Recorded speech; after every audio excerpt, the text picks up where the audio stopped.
How did you guys navigate, or how do you navigate? Because again, it's not just a one and done type thing, but how do you navigate that process of going from carrying the shame and the guilt and the remorse and really thinking poorly of yourself to getting to this point where you can cultivate a sense of self-love and compassion?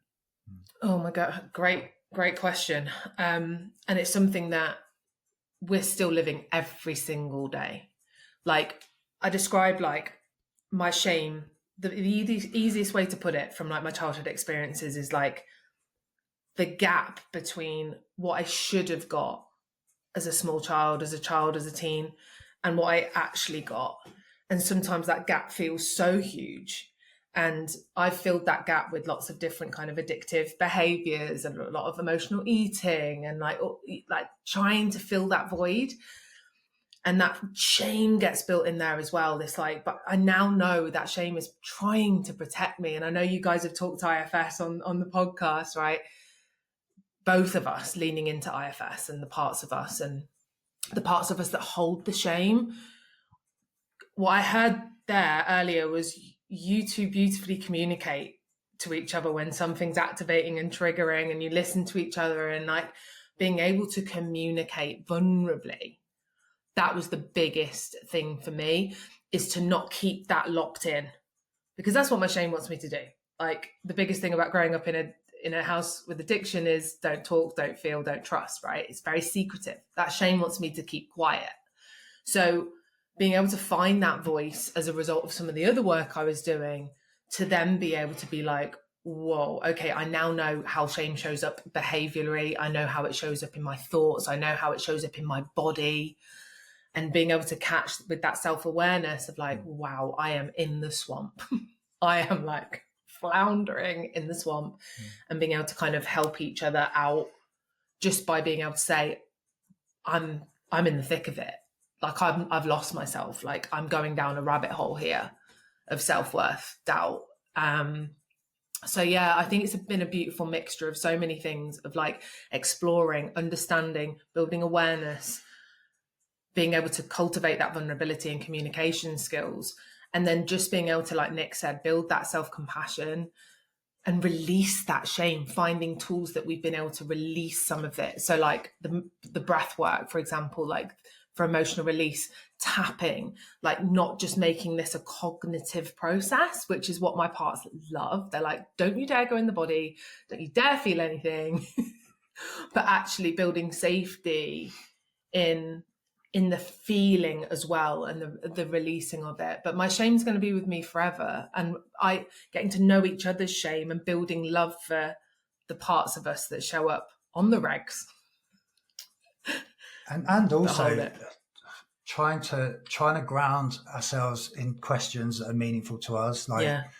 So for me, how old do I feel right now is a really important question that if I remember to anchor in, can really support us. So in terms of, say, attachment styles, I lean more towards that being anxiously attached. And the younger my part is, the more it doesn't understand that I have the ability to self-soothe.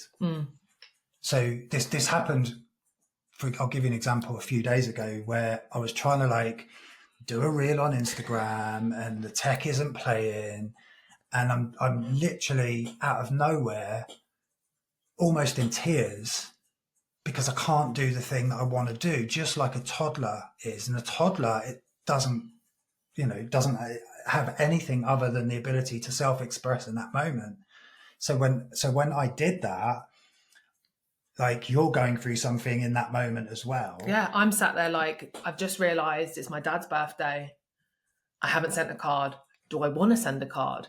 We kind of low contact, like, and I'm having just a complete experience, sat right next to him. And Nick's like, oh, can't do it. Like, help me. What would you do? And I know. And then you're like, well, I'm just navigating something else that I wasn't aware of at the time.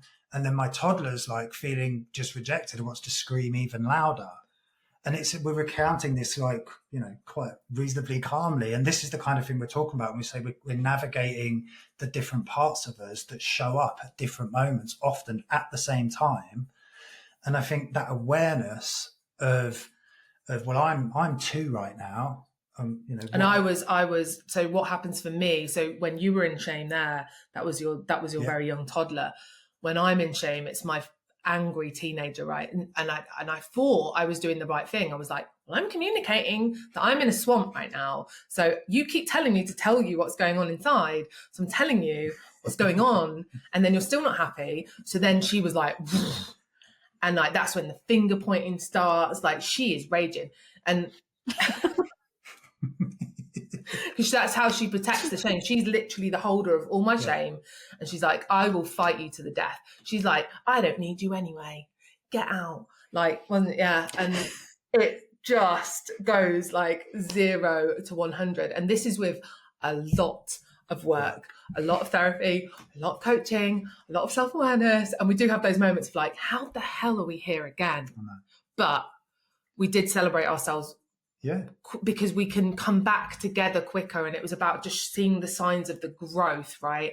Of like, Shelby, she's my angry part. Shelby, named after Peaky Blinders here in the UK.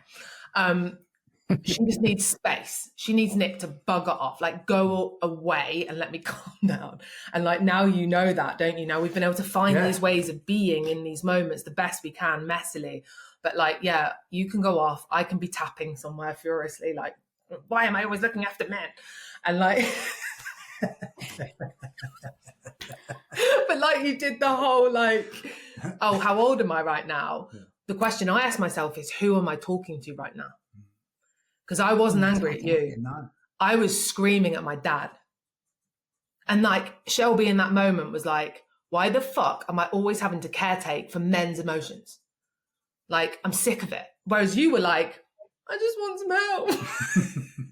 But it was just two very different attachment styles, two very different needs in that moment. And it was just, it's probably just a little 1% shift, but we just have to find compassion in. Sometimes it will blow up. Sometimes our resilience is so low. And as long as we can learn from it and we can come back together, maybe quicker than the last time, then that's the win. But this is the thing, and the flow in the end part of that particular example is like, I take myself away, even though so much inside my body is telling me to do the opposite and continue to reach out and ask for my needs. But actually, I'm then having to kind of take myself on a journey while I'm feeling that, to pick up my toddler and tune into like my actual adult energy and talk to them and soothe them. And by doing that, I soothe myself. And meanwhile, you're calming down and talking to Shelby and telling her, well, I don't want to speak to your experience, but do you know what I mean? Yeah. Like, you have a corrective experience because I don't behave like your dad would have behaved and keep going at you. Yeah. And then we can come together by me just sitting there and waiting for you to come back to me. And then we're both in as adults again. Do you know what I mean? That might sound completely It might nuts sound like we've like, if you're listening to this, but like, that's how we navigate what goes on for us. You guys definitely sound crazy, and we're right there with you.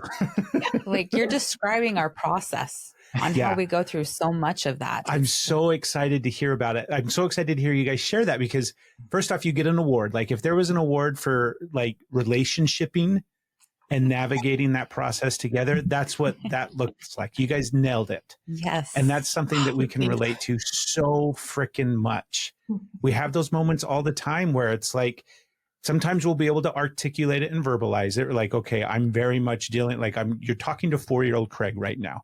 And this is what 4-year-old Craig needs. And Steph does a beautiful job at times. And then sometimes it's both of us being so activated and triggered in a part of us that is wounded and hurt, and very much needing the other person to show up in that loving, compassionate way that they need for whatever purpose it might be, right? We were meant to be. We were meant to be. We were meant to be.